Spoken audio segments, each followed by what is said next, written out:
사용관 차장 김민수 대표 나왔습니다. 어서 오세요. 네, 안녕하십니까. 두 분과 함께 오늘 장이 마치기 전에 갖고 있는 종목들을 최대한 정리하는 게 좋을지 아니면 무엇을 봐야 되는지 OX로 빠르게 세 가지 종목 들어보도록 하죠. 첫 번째는 도화 엔지니어링입니다. 어제 시간 외에서부터 반응을 했어요. 빈살만 방한 그리고 그 첫 주자가 한미글로벌이었고 그다음에 유신도 있었고 여기 도화 엔지니어링까지 오늘 급등을 보이기도 했었거든요. 두 분이라면 이 종목에 조금 더 기대를 걸어 보시겠습니까? OX 의견 주시죠. 네, 두 분 모두 다 X를 주셨는데요. 김민수 대표님, 네. 도화 엔지니어링을 믿지 못하는 겁니까? 빈살만 왕세자를 믿지 못하는 겁니까? 아니면 시장을 믿지 못하는 겁니까? 꼭 누가 잘못했나요? 아니 저기 뭐 믿어도 될까라고 저희가 타이틀을 드려서. 네, 주식은 믿을 수가 없는 거죠. 아, 네. 뭘 믿겠습니까? 내 자신을 믿어야죠. 네, 그런데 이제 빈살만 왕세자의 방한과 함께 또 여러 가지 얘기가 나오고 있는데 그런 쪽에서 뭐 테마 중심으로 이끌었던 거는 결국에는 기대감이라고 봐야 되겠죠. 네, 기대감이 와서 뭘 수주를 한다 그러면 수주를 했었을 때 뭐 대형사들이 수주를 하게 되면 그에 따른 어떤 하도급 계약 우리가 받을 수 있겠다라고 하는 회사들이 이어지고 있는데 솔직히 한미글로벌 빼고는 지금 직접적으로 계약한 회사가 없습니다. 그러니까 나머지는 아직까지는 기대감이라고 봐야 되겠죠. 왔다가 그냥 가신다. 아니면 또 중간에 일이 있어서 못 온다. 그럼 거기다가 또 춤을 출 수밖에 없는 상황들이죠. 게다가 이 회사는 설계, 감리, 그러니까 즉 뭐 히림이라든가 한미글로벌도 이제 비슷한 업무, 뭐 이런 쪽 그리고 또 발전 사업까지 하다 보니까 최근에 이쪽에 대한 기대감이 통으로 다 움직이는 감은 있는데 하지만 이제 해외 쪽에서 얼만큼 경쟁력이 있느냐라고 봤을 때는 아직은 답을 못한다라고 봐야 될 것 같고요. 게다가 또 국내 건설업은 지금 보시는 것처럼 많이 위축돼 있습니다. 그렇기 때문에 지금 실적을 보게 되면 2019년도가 정점으로 계속 하향되고 있습니다. 이런 쪽에서 실적에 대한 변화를 생각했을 때도 지금 시총이 3천억 좀 비쌉니다. 그래서 그걸 생각하게 되면 그냥 지금은 너무 무리하지 않는 게 좋겠다라는 관점으로 말씀드리겠습니다. 네, 그래서 도화 엔지니어링에 대해서는 무리하지 말자. 일단 수익권이시라면은 매도하는 게 좋겠다. X 의견 주셨습니다. 이어서 두 번째 정유주 그중에서 SO일 한번 확인해 볼게요. 오늘 또 뉴스가 나왔습니다. SO일에 대해서는 두 분 어떤 이슈를 가장 주안점으로 보고 있는지 일단 투자 의견부터 확인해 보죠. 5로 일치가 됐고 오늘 외국인 기관 순매수 보여주고 있습니다. 사우디 이란발 약간의 그 갈등 때문에 정유사들이 오늘장 상승세를 보이는 겁니까? 그렇다고도 볼 수 있을 것 같고요. 워낙에 지금 시장 자체가 어떤 한 가지 요인 때문에 주가가 결정된다 이건 아닌 것 같아요. 복합적인 요인들이 분명히 있을 거다라고 생각을 하고요. 이게 이제 정유사들이 최근에 조금 흐름들이 이제 배당 많이 주는 것들 위주로 올랐지만 그런 것들 제외하면 주가 흐름들이 좋지는 못했어요. 그 주요한 원인은 경기 침체 우려. 그로 인한 이제 정유 제품들의 수요 감소. 거기다가 유가가 고점 130달러까지 갔었죠. 그거 대비해서 빠졌기 때문에 정제 마진이 떨어졌고요. 스프레드가요. 거기다가 더불어서 재고 차익의 손실 이런 것들이 일어나는 것 때문에 일단 주가가 많이 못 올랐었어요. 그런 것들은 여전히 좀 계속 지속이 되고 있고 중국 리스크도 여전히 있는 그런 업황 리스크를 가지고 있는 건 맞습니다. 그런데 이제 나오는 얘기가 윤활기유 이쪽에서 깜짝 실적을 내면서 그래도 선방하고 있다. 라고 하고는 있어요. 글쎄요. 일단은 오늘은 수급이 그래도 강하게 들어오고 있는 편입니다. 투신 연기금, 외국인 점점 더 1차에서부터 가집계가 시간이 흐를수록 수량들이 많아지고 있어요. 그래서 강하게 시장 대비해서 상승을 하고는 있는데요. 일단 주봉이라던가 월봉 단으로 가보면은 글쎄요. 조금 이제 막혀야 될 지점들도 얼마 남지는 않은 것 같아요. 그래서 지금 시점에서 수급만 보고 무리하게 따라가기에는 약간 이제 FOMC 회의 결과 이런 것들도 문제가 될 수가 있기 때문에 오히려 지금 일봉상으로 매물대 92,000원 딱 걸려있는 자리거든요. 하필이면. 그래서 이런 자리가 강하게 내일도 수급으로 돌파가 확인이 된다라고 했을 때에는 접근이 가능할 것 같습니다. 김민수 대표님의 의견도 듣고 싶은데요.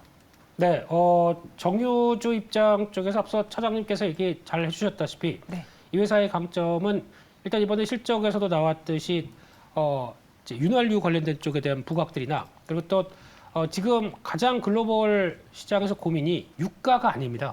유가보다 더 중요한 거는 정제를 하는 정제 설비가 없는 게 더 문제죠. 네. 네, 그렇게 되기 시작하게 되면 그러니까 유가가 또 빠지지 않는 이유 중에 하나가 이걸 정제를 설비를 해야 되는데 이게 계속 레깅되고 있고 그 사이 쪽에서 뭔가 좀 빠르게 공급을 해줘야 되는데 그 공급난의 핵심이 설비가 부족한 게 문제거든요. 근데 국내 업체들은 오히려 좀 고도화된 정제 설비를 갖고 있어서 우위에 있다라고 하게 되면 이 부분이 충분히 부각은 받을 수 있을 것 같습니다. 근데 아직은 계속 정제 마진에 따라서 움직일 수밖에 없는 게 현실이라고 한다고 하더라도 지금 같은 경우는 또 단기적으로 정제 마진 바닥치고 또 반등하려고 하는 기조이기 때문에 지금 시점에서는 또 관심 있게 봐야 되지 않나라는 생각이고요. 딱 하나 미국의 엑슨모빌 주가가 신고가입니다. 그러면 국내 정유사들도 약간 그런 분위기를 좀 맞춰가지 않나라는 쪽에서 그냥 갖고 계신다고 하게 되면 좀 더 보유하는 쪽으로 바라보고 싶습니다. 네, 알겠습니다. 세 번째 종목으로는 하나 에어로스페이스를 보겠습니다. 하나 디펜스 흡수합병도 완료했고요. 오늘은 오후장에 오히려 빅텍이 또 쏘아 올리기도 했고, 예, 이런 방산주 또 그리고 항공주들 올랐습니다. 우주항공주들. 하나 에어로스페이스는 또 어떤 게 중요할까요? 두 분의 OX 보시죠. 여기서는 안 이어졌습니다. 일단 사용관 차장님은 오를 주셨는데요. 오늘 이걸 본 이유는 그 북한발 이슈 때문입니까? 아니면 다른 것 때문입니까? 글쎄요. 일단은 북한발 이슈는 그냥 이런 종목들에는 스쳐 지나가는 이슈라고 보는 게 맞을 것 같아요. 네. 워낙에 일단은 선진국 쪽으로의 수출 레퍼런스가 쌓였고요. 향후에도 수주라던가 이런 수출은 더 크게 일어날 수밖에 없습니다. 그래서 방산주들 빠졌을 때 원전주와는 다르게 봐야 된다라고 말씀을 좀 드렸었어요. 이미 실적이 나왔고 더 크게 일어날 시기가 도래가 됐기 때문이죠. 근데 원전은 10년 이상 걸리기 때문에 이슈가 나올 때 매도하고 조용할 때 매수해서 이런 트레이딩이 필요하다라고 말씀을 드렸었습니다. 그런데 하나 에어로스페이스 지금 121선이 무너졌다가 거의 한 52,000원대까지 떨어졌었어요. 그런데 가파르게 올라오면서 지금 최상단 이평선 61선을 돌파를 하고 있는데 수급도 오늘 굉장히 좋아요. 외국인들이 사고 있는 거 보면은 2시 반 기준으로 14만 주 가까이 사고 있는 것으로 파악이 됩니다. 수급이 그동안에 이런 식으로 기관 쪽 위주로 해서 외국인은 트레이딩 관점으로 지금 접근을 하고 있어요. 기관이 끌어올리고 있는데 과연 이거 어디까지 끌어올릴까라는 관점에서 일단 한번 막혀야 될 자리가 또 왔습니다. 일봉 매물대 현재가 부근이 딱 될 것 같고요. 그래서 오히려 신규 접근으로 본다라고 했을 때는 물론 내용은 굉장히 좋습니다. 향후에도 실적 잘 나올 거 자명하고요. 이런 북한의 이제 미사일 이슈 같은 거는 여러분들이 학습 효과가 있기 때문에 이런 것들 그냥 지나가는 이슈다. 이런 거 다 아실 거예요. 그래서 큰 종목으로 접근하는 게 맞긴 한데 그래도 지금과 같은 자리에서는 돌파를 확인하고 매수를 들어가 보자. 그럼 정고점까지도 충분히 볼 수 있을 것 같아요. 한 87,000원 부근이요. 그렇기 때문에 지금 당장은 X를 드렸습니다. 네. 지금 당장은 X. 네. 네. 김민수 대표님은요? 네, 저는 좀 길게 봤을 때 X.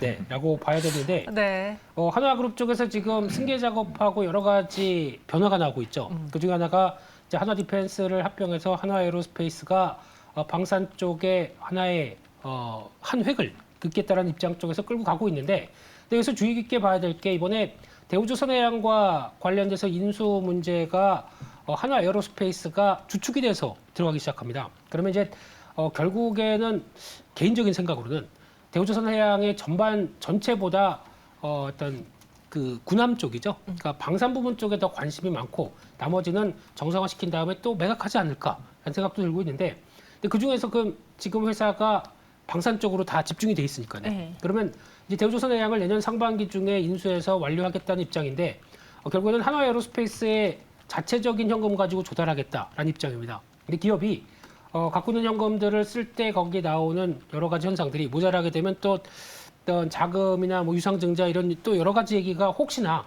나올 가능성이 높기 때문에 그거 다 끝난 다음 보는 게 더 맞지 않느냐. 한쪽에서 지금 올라가는 게 그렇게 썩 편하지도 않다. 차라리 다른 방산주가 낫겠다라는 쪽으로 바라보고 싶습니다. 네. 그래서 장기적으로 오히려 중장기적으로 난 X다.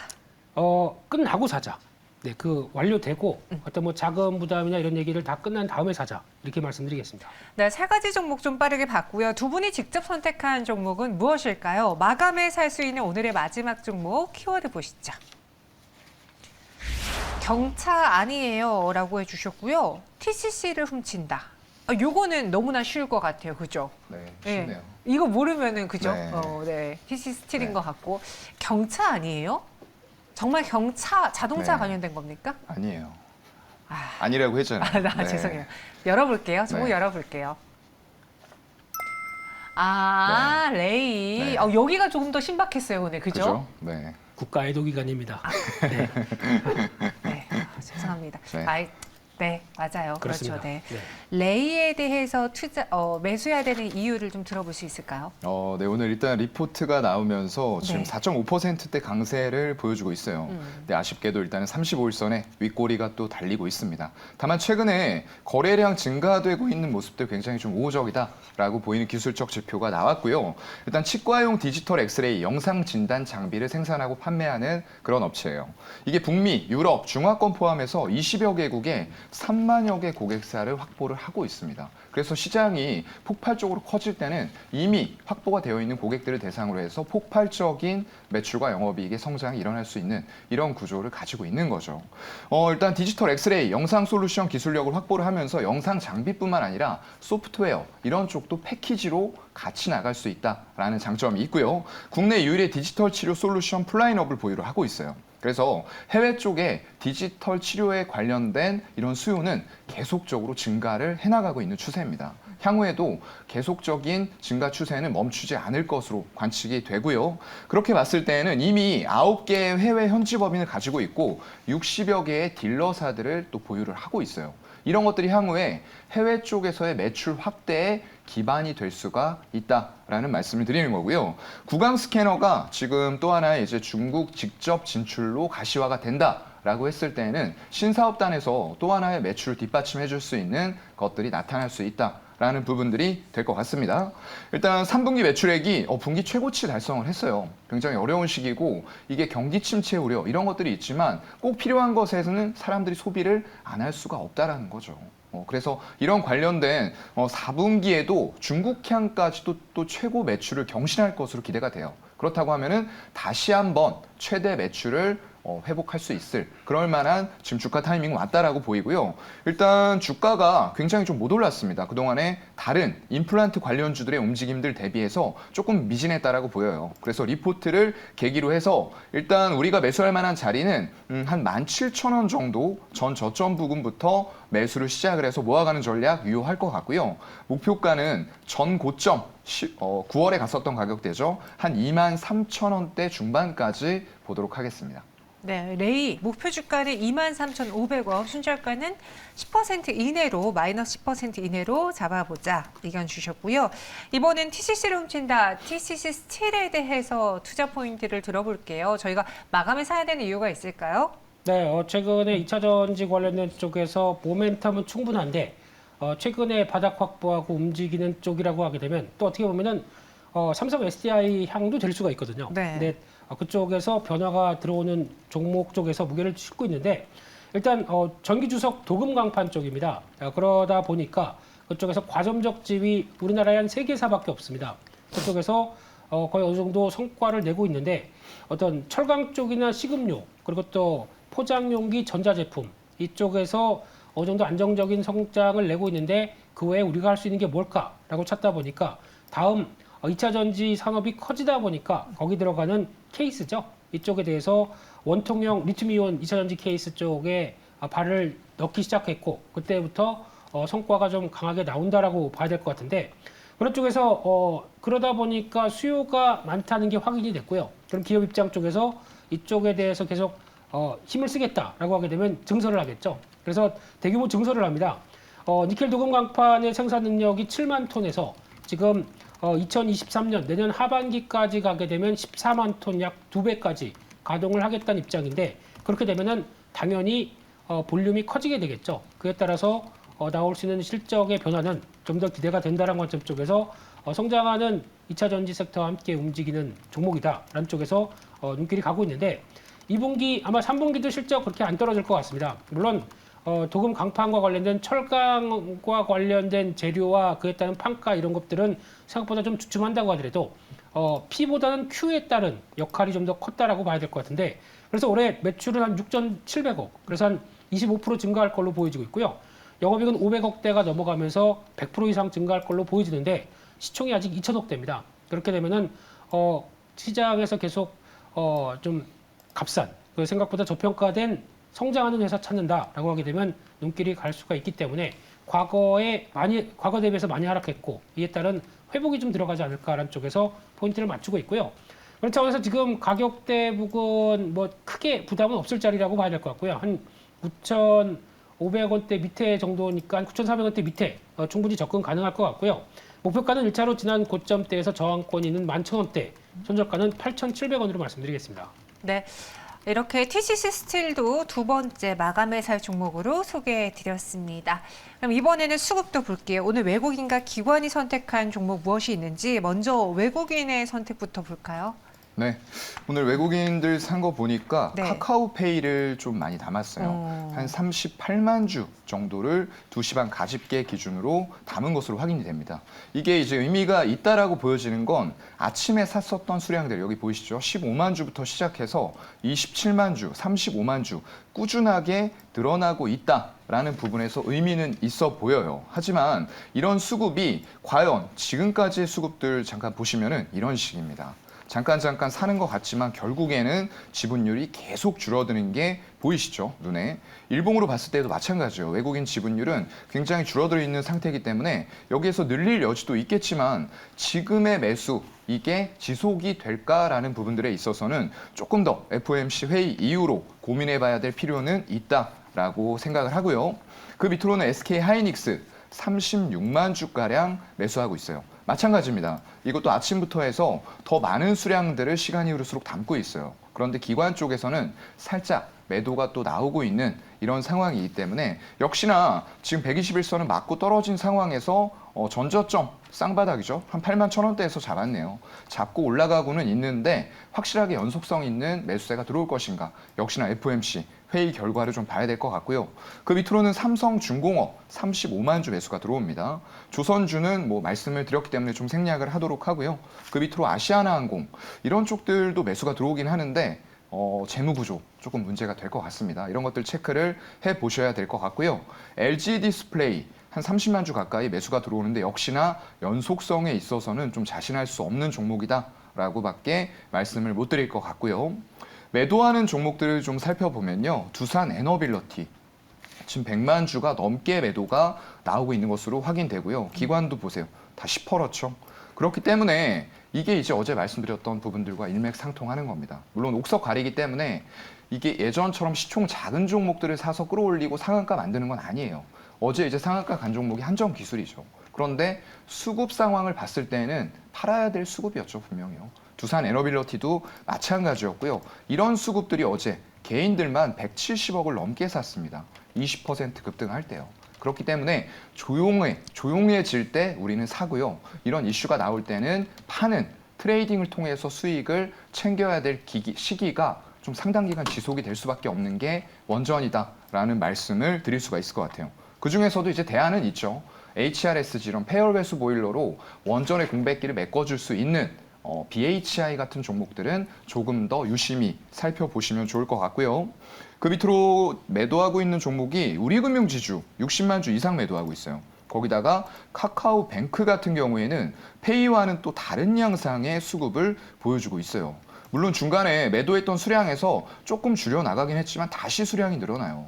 이만큼 급격하게 수급이 움직이고 있기 때문에 이거 2시 반 기준으로 52만 주 매도지만 3시 반 끝나고 나서는 어떻게 될지 모른다는 겁니다. 그래서 이런 종목들 지금 당장 수급들이 기관 쪽에서 이렇게 들어왔다라고 해서 따라 붙는 건 제가 볼 때는 별로 좋은 전략은 아닌 것 같다라는 말씀을 드리고요. 그 밑으로는 한국전력 그리고 현대 로템 같은 종목들 33만 주 이상의 가집계로 매도가 나오고 있는 것 같습니다.